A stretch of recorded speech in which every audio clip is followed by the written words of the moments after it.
For 3 months, my daughter and I ate every meal at the same folding table in the corner of a church basement, while my late wife's brother sat in the house I paid off with 30 years of shift work and told anyone who would listen that I had lost my mind.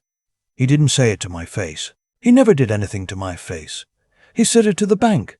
He said it to the county clerk. He said it to my wife's doctors, after she was already gone and couldn't contradict him. He said I was confused, that grief had broken something in me, that the finances were too complicated for a man my age to manage alone. And because he wore pressed shirts and had a law degree from a school with a good football team, people believed him. My name is Dale Whittaker. I spent 34 years working the line at a paper mill in northern Georgia, then another 12 as a shift supervisor, before my knees told me it was time to stop.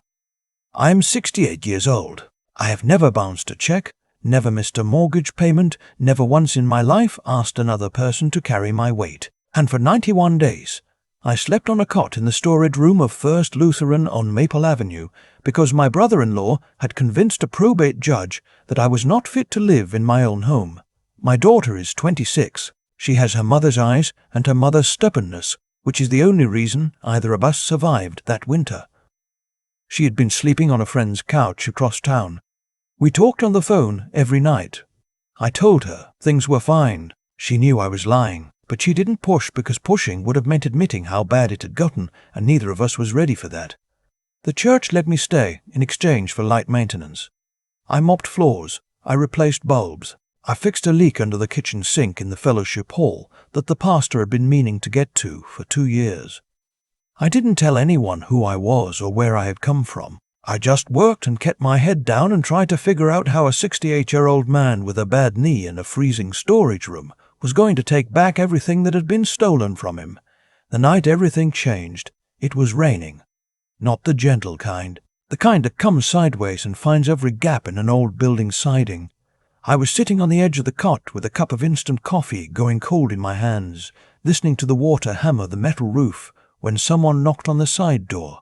It was past 10. The church had been dark for hours. I thought it was the pastor. Sometimes he worked late, catching up on paperwork. I pulled on my boots and went to the door. The woman standing outside was not the pastor. She was somewhere in her 40s, in a rain-soaked coat that had been expensive before the weather got to it, holding a leather bag against her chest, like she was afraid someone would take it. She was looking at me with an expression I had never seen directed at me before. It wasn't pity, it wasn't charity.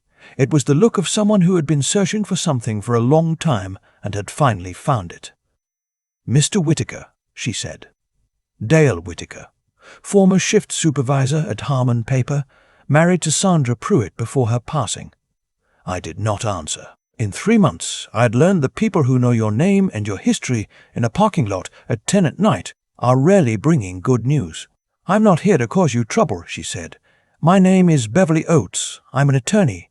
I've been looking for you for 6 weeks. I told her I wasn't interested in whatever she was selling. She held up her bag. "I'm not selling anything. I represent an estate. There's a document with your name on it, Mr. Whittaker, and if you don't hear what I have to say tonight, someone else is going to make a decision about that document on your behalf." By morning, I let her in. We sat across from each other at the folding table, where my daughter and I ate our meals. Beverly Oates set the bag on the table, unzipped it carefully, and pulled out a manila folder thick enough that the edges had started to curl. She placed it between us and folded her hands on top of it. She asked me how much I knew about my wife's family. I told her I thought I knew enough. 31 years of marriage tends to cover the basics. She nodded slowly. Then she asked me if Sandra had ever mentioned a piece of property in Calhoun County, about 40 acres, a farmhouse, 2 barns, and a pond. I told her Sandra had grown up on a farm. I knew the land. Her father had died when Sandra was in her 20s, and the property had gone to her mother. When her mother passed, I assumed it had been sold or distributed among the siblings. Beverly opened the folder. It had not been sold or distributed, she said. Sandra's mother had left that land to Sandra specifically and privately, bypassing her son entirely. She had done it through a separate trust, established 8 years before she died, with a different attorney than the family had used for decades. She knew her son. She knew if she left the land in the main will, he would find a way to contest it or absorb it, or simply outlast anyone who objected. So she hid it. The trust was real. The deed was real. Sandra's name was on it, and after Sandra's death, the property passed directly to her spouse. To me, I stared at the document. The numbers on the appraisal in the folder had too many digits. I read them 3 times. Beverly gave me a moment. Then she told me the rest. My brother-in-law had known about the trust for at least 4 months. He'd found out through a title search he'd ordered when he started making noise about consolidating the family estate. He didn't tell anyone. He didn't contact me. What he did instead was file a petition in probate court claiming I was mentally incapacitated and requesting himself as the conservator of any and all assets connected to his sister's estate. The petition included a letter from a doctor I had never met, a declaration from 2 of Sandra's cousins I had spoken to exactly twice in 31 years, and a timeline of my alleged erratic behavior that bore no relationship to anything I had actually done. He had been building his case for months. While I was mopping floors in a church basement, he had been filing paperwork, calling in favors, and quietly positioning himself to inherit a 40-acre farm that my mother-in-law had specifically and deliberately kept out of his hands. I looked at Beverly Oates. I asked her why she was telling me this. I asked who she worked for. She closed the folder. She said she worked for the estate of a man named Clifford Osgood. That name hit me somewhere in the back of my memory, the way names do when they're attached to something you haven't thought about in years. I repeated it out loud. Clifford Osgood, she said again. You may remember him as the man whose pickup truck you pulled out of a ditch on Route 9 in February of 2003. A bad winter. Black ice. He went off the road on his way back from his wife's chemotherapy appointment and couldn't get a cell signal. You stopped. You spent 2 hours in the cold getting his truck unstuck, and then you followed him to the hospital to make sure he got there. You didn't ask for anything. You didn't leave your name. He had his license plate number and a description. It took him a long time to find you. I remembered the truck. I remembered the cold. I did not remember it as anything remarkable. A man was stuck. I stopped. Mr. Osgood passed away 8 weeks ago, Beverly said. He was 81. He had no children. He had been very intentional about his will, and he had spent nearly 20 years trying to find the man who made sure his wife got her last round of chemotherapy on a February night when nobody else stopped. She reached back into the folder. She pulled out an envelope with my name written on the front in handwriting that trembled slightly, the way handwriting does when the person holding the pen is very old or very determined, or both. She slid it across the table to me. I did not open it that night.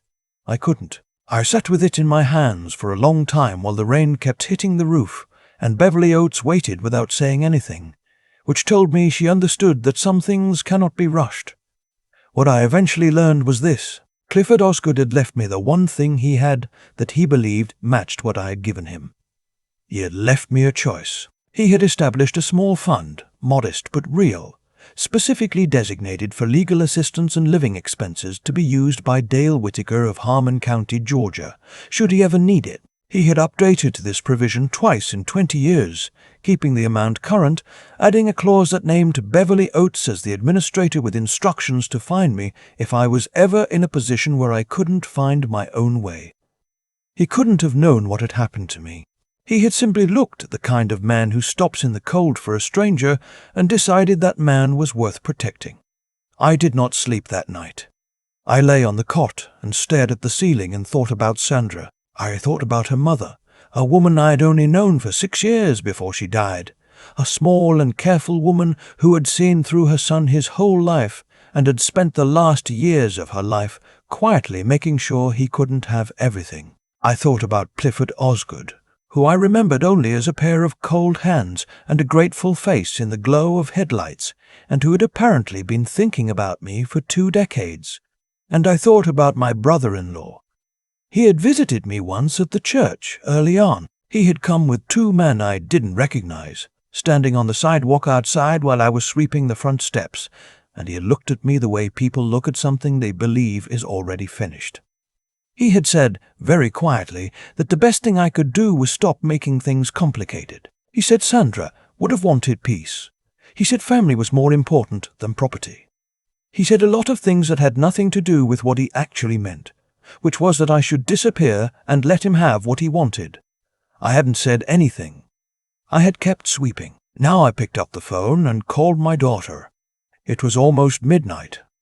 She answered on the second ring, which meant she hadn't been asleep either. I told her to meet me at Beverly's office first thing in the morning. I told her things were going to change. She asked me how. I told her I would explain everything when I saw her. She started to ask another question and then stopped, and in the silence I could hear her trying to decide whether to believe me. After a moment she said, "Okay, Dad. Okay." That was enough. Beverly's office was in a converted Victorian on the east side of town that smelled like old books and strong coffee. My daughter was there when I arrived, still in her coat, clutching a paper cup with both hands. She looked at me, then at Beverly, then back at me. I watched her trying to read the room. She had always been good at reading rooms. Beverly walked us through it from the beginning: the trust, the deed, the farm, the conservatorship petition her uncle had filed, and the timeline he had constructed. My daughter listened without interrupting, which I knew cost her something. When Beverly finished, my daughter set down her coffee cup. She said, "So he's been planning this since before Mum's funeral." Beverly said the paperwork suggested yes. My daughter looked at the table for a long moment. Then she looked at me. I watched her make a decision I recognized because I had made it myself the night before, alone in the dark. The decision not to fall apart. The decision to be useful instead. "What do we do?" she asked. "We do 3 things," Beverly said. "We respond to the conservatorship petition with documentation establishing your father's full legal competence. We file a separate action asserting his ownership of the Calhoun County property. And we file a complaint with the state bar regarding the physician who signed that letter, because I have reason to believe he has never examined your father." All of this would take time, she said. Weeks, possibly months. My brother-in-law had more money and more connections and more practice maneuvering through systems. Beverly was not pretending otherwise, but the documentation was solid, and the truth had a way of being useful in probate court, even when it arrived slowly. My daughter nodded. She asked if there was anything she could do. Beverly said there was one thing. She needed a full account of every interaction my daughter had witnessed between myself and her uncle going back 2 years. Anything that might contradict his characterization of me as confused or erratic. Phone calls, visits, conversations, dates and details. My daughter opened her bag and pulled out a notebook. She had apparently already started. I had to look away. The next few weeks were not the kind that make for a clean story. There was paperwork and there were phone calls, and there were several mornings where I sat in Beverly's waiting room filling out forms that asked me to account for my own mind in ways I found humiliating, even though I understood why they were necessary. There was a deposition in which my brother-in-law's attorney asked me questions designed to sound like concern while meaning something entirely different. I answered every one of them clearly and directly, and watched the attorney write something down each time he hadn't expected that. My brother-in-law was not in the room for the deposition. He had sent representatives instead, which told me something. What I had not told Beverly was that I had something else. Something that had nothing to do with the legal case, but that I had been carrying since 2 days after the deposition. There was a woman named Agnes who had worked as the bookkeeper for my brother-in-law's small property management company for 11 years. She had reached out to my daughter through a mutual acquaintance. She was careful on the phone. She said she had been thinking for a long time about what she knew and what she had been asked to stay quiet about. She said she was ready to stop being quiet, but only if someone was ready to listen. I called her back myself. We talked for almost an hour. What Agnes knew was specific and documented. Over the past 3 years, my brother-in-law had been siphoning money from a rental property that had belonged jointly to Sandra and to him, a small duplex that their mother had left them equally. He had collected rent from both units and deposited only half of it in the joint account. The other half had gone somewhere else. Agnes had the records. She had kept copies because she was, as she put it, not an idiot. And she had worked for enough people to know that you always keep copies. She had also been present at a meeting 18 months before Sandra's death, in which my brother-in-law had discussed the Calhoun County Trust with a real estate attorney, whose name appeared on none of the official filings. She had not been asked to participate, only to bring in coffee, but she had heard enough to understand what was being planned. She had written it down that same afternoon in the small calendar she kept in her desk drawer. I told Beverly about Agnes the next morning. Beverly was quiet for a long moment. Then she said, "Mr. Whitaker, I think we may be looking at something significantly larger than a conservatorship dispute. The hearing was scheduled for a Tuesday in March in a county courthouse that smelled like radiator heat and institutional floor cleaner, the same smell as every official building I had ever been in. My daughter sat next to me at the table in a grey blazer I had never seen before, which meant she had bought it for today. Beverly sat on my other side with a folder 3 inches thick. My brother-in-law sat across the room with 2 attorneys and a man I assumed was a character witness. He had dressed carefully. He looked composed. He looked like a man who had done this before, or at least like a man who had been coached by people who had. He glanced at me once when he sat down. The look lasted less than a second and told me everything. He still believed he had already won. The judge was a woman in her 60s named Harriet Voss, who had the demeanor of someone who had heard every version of every family story and was not impressed by any of them. She moved through the preliminary matters with a briskness that suggested she valued her time. My brother-in-law's attorney presented first. He spoke for a long time about grief and cognitive decline and the responsibilities of family. He used phrases like best interests and protective intervention and Sandra's legacy. He submitted the doctor's letter.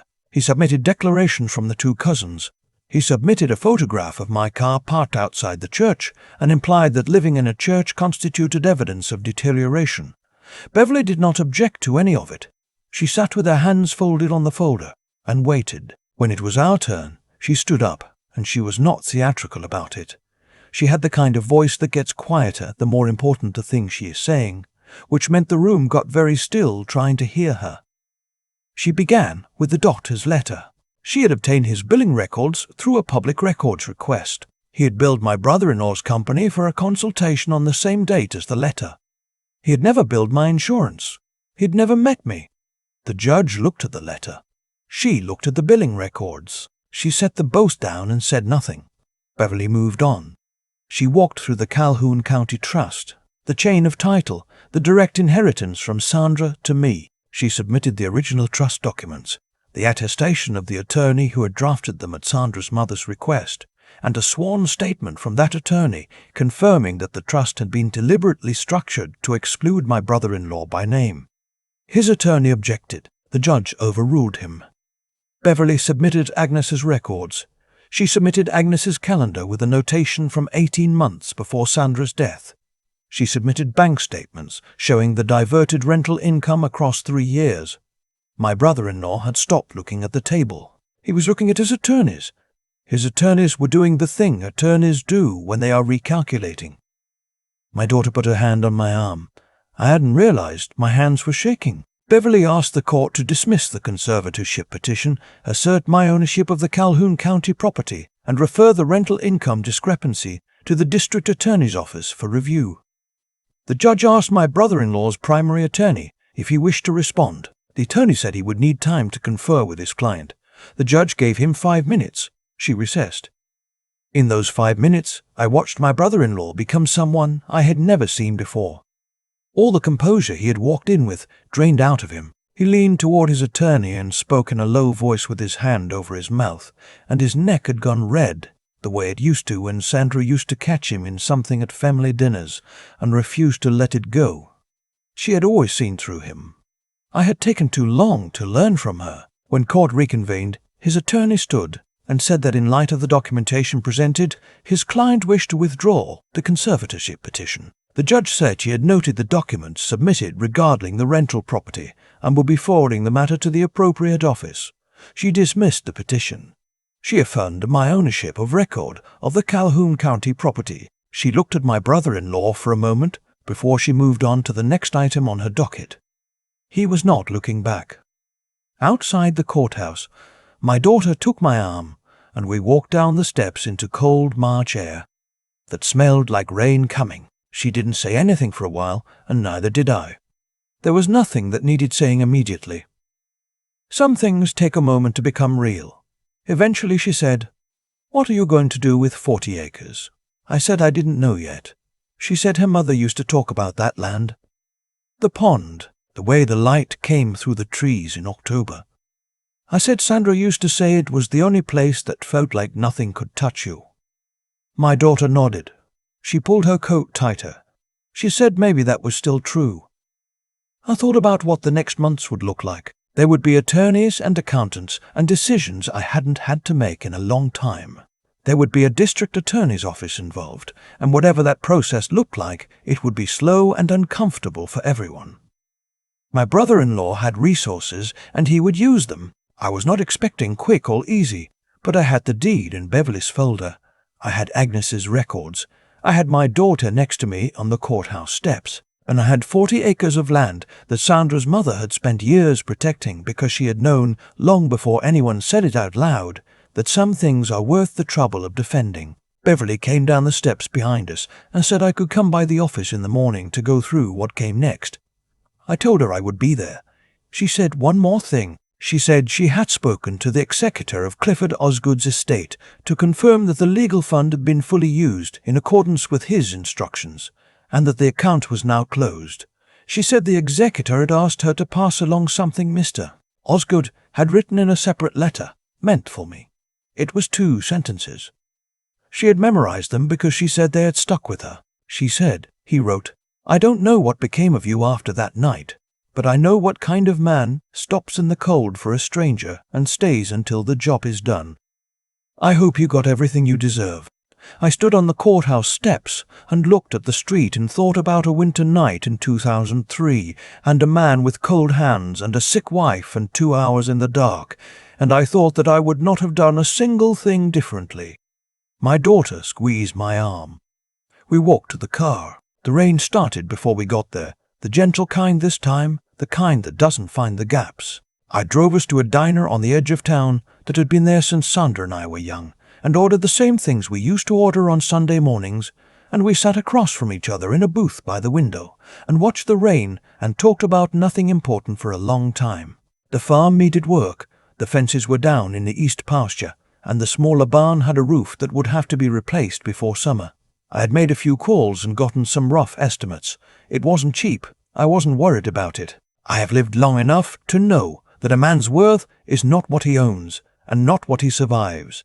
It is what he does when there is no reason to expect anything back. You do the work because the work matters. You stop in the cold because the person needs help. You hold on because the thing you are holding is real. My brother-in-law believed that the people who look out only for themselves are the ones who end up with something. He had spent 30 years building that belief into a system and a strategy and a set of paperwork. He was wrong. He had always been wrong. It had just taken this long for the wrong to catch up with him. I paid the check.